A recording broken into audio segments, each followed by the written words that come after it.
આ વખતે તો ગરટ પાસ થાય એટલે પેલો ઘરની બારે મોટો ગેટ બનાવી જેવો છે.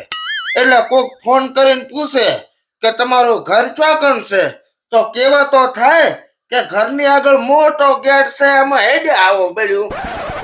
કાકા, ચૂંટણીમાં હવે દાડા ખાલી 15 રહ્યા છે બાકી. હા તો શું ગામમાં જઈને મંજીરા વગાડું? હવે અત્યારે મંજીરા નહીં વગાડ્યા ને તો આખી જિંદગી ઢોલકા વગાડતા રહી જાશો પછી. હોય અલ્યા જે કેતો હોય સોખે સોખું કે આમ ગોથળા મતવાળે. હવે ચૂંટણી ઢુકડી આવી છે તો ગામમાં જઈને સભા બીજી ભરો એમ કહું છું.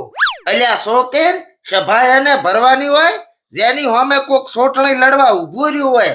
તારો બાપ 70 વર્ષથી વગર ચૂંટણીએ સરપંચ બનીને બેઠો છે. ઈ તો 70 વર્ષથી કોઈ સામું નતું ઊભું રહ્યું ને એટલે. આ તો આ વખતે કોણ મારો બા ઊભો રહ્યો છે? તમારો બા નહીં, ઓલા ભુજરાનો બા ભરે હારો ફોરમ. કોણ ઓલો માદળો? હોવે. અને ઘરે ઘરે જઈને માદળો બા કહેરા કે મને વોટ આલજો તો હું ગામનો વિકાસ કરીશ. હવે ઈ એના ઘરનો વિકાસ નથી કરી શકતો અને ગામનો વિકાસ તો તોલડું કરશે. અરે કાકા, એને તો તમારી કાપણી કરવાની ચાલુ કરી દીધી છે કે હોમતે તો છે ને જેટલી ગ્રાન્ટો આવી બધી ઘરમાં ખેતરમાં વાપરી છે, ગામમાં તો કોઈ કર્યું જ નથી. હવે ગામ હાટું મેં શું શું નથી કર્યું, કોઈ નથી કર્યું ઈ તો મને ખબર છે. હવે મોઢું બગાડવાથી કોઈ નહીં થાય. કો તો જઈને ગામમાં પ્રચાર કરો, નકા ઓલા માદળા બંધ જઈને સમજાવો કે ચૂંટણી ના લડે. એટલે માદળો ને હું બે ભેગા ભણેલા છે. મને ભરોસો છે કે ઈ મારા સામે કદીએ ચૂંટણી ના લડે. ઈ તો કાલે ફોર્મ ભરવા જાય એટલે ખબર પડે. હવે એમ છે ને કોઈ ફોર્મ ભરશે પ્રો પણ મારી આબરૂ નું શું?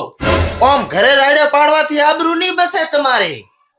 હવે ઘરે નહીં, હવે તો ગોમ વસે હબોળો થાશે. જોઈને જઉં હુરો એના ઘરે. અમાર કાકો મગજના છે ને ભારે ગરમ છે. કદાચ ડફોળા વધી જાય ને તો શેર શીશડી ખાઈને હુઈ જાવ છે, બાકી અહીંયાના ડખા મારે નથી જાવ.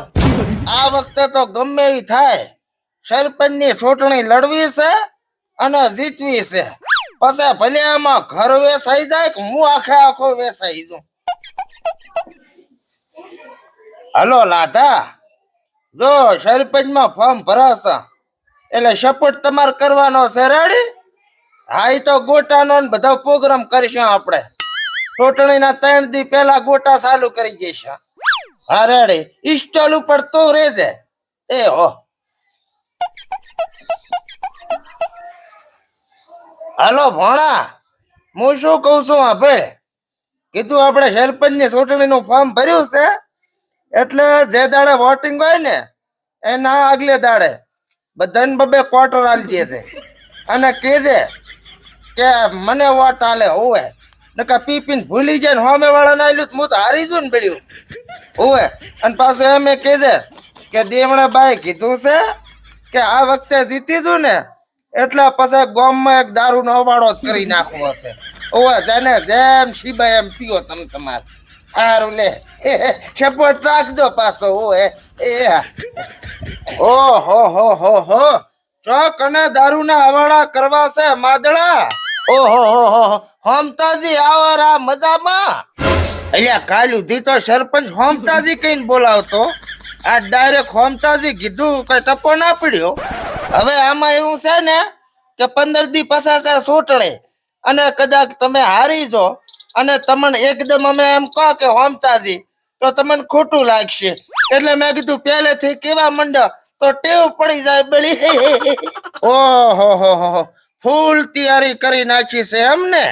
આ તો તમારા આશીર્વાદ છે. હવે મારા છે ને તોલડાના આશીર્વાદ. એટલે એમ કે ઓડા તને આવો એકદમ વિચાર કેમ આવ્યો ચૂંટણી લડવાનો? હવે વિચાર તો તમારો બગલો જોઈને આવ્યો તો. મને દૂધ ભરાવા નીકળું ને એટલે તમારા બગલા ઉપર નજર પડે અને પછી વિચાર્યું કે હું એ સરપંચ બની અને આવો બગલો બનાવીશ. હવે ઈ બંગલા કોઈ સરપંચ બની નથી બનાયા, ઈ તો અમારા બાપ દાદાના પૈસાના બનાવેલા છે. હોવે હવે શું મસ્તી કરો? તમારા બાપ દાદાને તો પાર્લર હતું, પાર્લરમાં થોડા કઈ બગલા બધાય.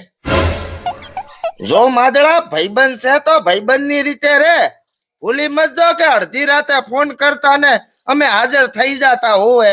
અરે મોયા સરપંચ બની જાય છે એટલે મોયા હાજર રહીશ, તમે છે ટેન્શન લો. મારો હારો છે ઓટિયામાં જ નથી આવતો. જો માદળા હું એમ કહું છું કે આ સરપંચ બનવામાં ને બળવામાં ઘરબાર લૂંટાઈ જશે હોવે. અરે લૂંટાઈ જતો શું વાંધો છે, સરપંચ બની જશે એટલે ગ્રાન્ટ માંથી પાછું લાવશે. હું એટલે ગ્રાન્ટો ગામના વિકાસ હાટું વાપરવાની હોય, કોઈ આપણા ઘરમાં નહીં. એમ તો તે ચા વાપરી છે કોઈ ગ્રાન્ટ ગામ હાટું. તમે માંથી ડાયરેક્ટ તે આ હારું ના કહેવાય માદળા. અને ગ્રાન્ટ ની વાત કરતો હોય ને તો મોહણિયાના બાવળિયા મેં ઢવરા હતા હો. હોવે ખબર છે મને બધી. હાથે રૂપિયા આલીને 2 મજૂર પાસે કામ કરાયું હતું. એટલે તારે સોટણી લડવી જ છે એમ ને? ભલે ભૂખ ભેગો થઈ તું, બાકી લડવી. જો માર ભાઈ આમાં સંબંધ બગડશે આપણા એટલે કઉ છું. સંબંધ રાશીને શું કાઢી લીધું? કોઈ દાડો એક બોરી બાજરીની પોકાડી છે ઘરે, એટલે ટોલું ભરીને લઈ જા પ્રી. પણ આ ફોરમ નો ચીડ મિલતું. જો હોમતા ભેગા ભણ્યા છે અને તું સરપંચ પદે છે એટલે હું તારું સાંભળું છું અને તારી આબરૂ રાખું છું. બાકી હવે એકે વાર સરપંચ ના બનવાની વાત કરી તો ધોધો ફરી જશે કહી ગયો છું. તું મારું ધોધો ફેરવીશ એમ? હોમતાનું ધોધો ફેરવીશ? અરે ખાલી હોમતાની વાત નથી, સોટણી બસે આયા ને તો હોમતો નહીં, હોમતાનો બાએ ધોતિયું લેવાની ઉભરે કહી ગયો છું હું. વાહ, આખા ગામમાં મારા સામે કોઈ જોઈને વાત નથી કરતું, મારું બધા આટલું સન્માન કરે છે અને તું મારો ભાઈબંધ ઉઠીને મને આવું કહેરો એમ? જો ભાઈબંધ જ માનતો હોય તો પછી 50 કરોડ આલ જાય એટલે હું સોટણી નહીં લડું.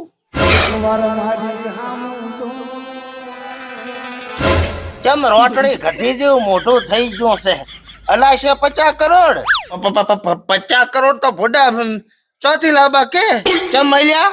40 કરોડ નો બંગલો છે, 100 કરોડ ની જમીન છે, ગાડી હોનું સોદી બધું ગણવા જાવ તો 2 કરોડ ઉપરની પ્રોપર્ટી છે. એમાંથી 50 કરોડ આલતા શું કોટા લાગે છે? ઓહ તારો લાડવો સોળે તારો, મારી પાસે આટલી પ્રોપર્ટી છે એની મને નથી ખબર. બોલ, હવે ખબર પડી ગઈ ને તો આલવાના છે 50 કરોડ. એટલે લડવી છે એમ ને તારે સોટણી? જે થાવું હોય થાય, બાકી લડવાની છે પાકો.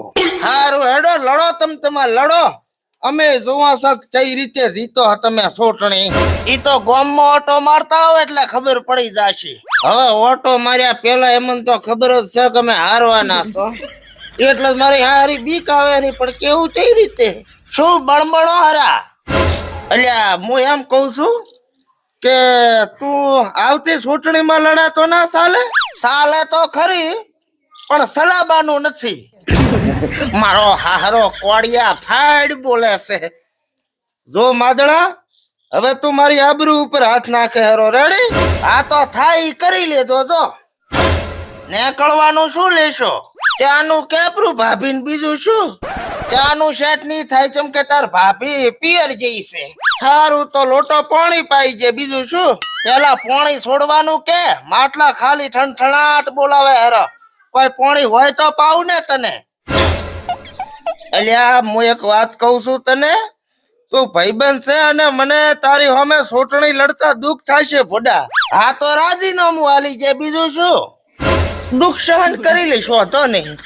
અને હું તને એમ કહું છું કે તારે કોઈ પણ જરૂર પડે ને, હવે તને ફોન નહીં કરું, પહેલી જ ગરાટમાં બારે થારું પીએ છે.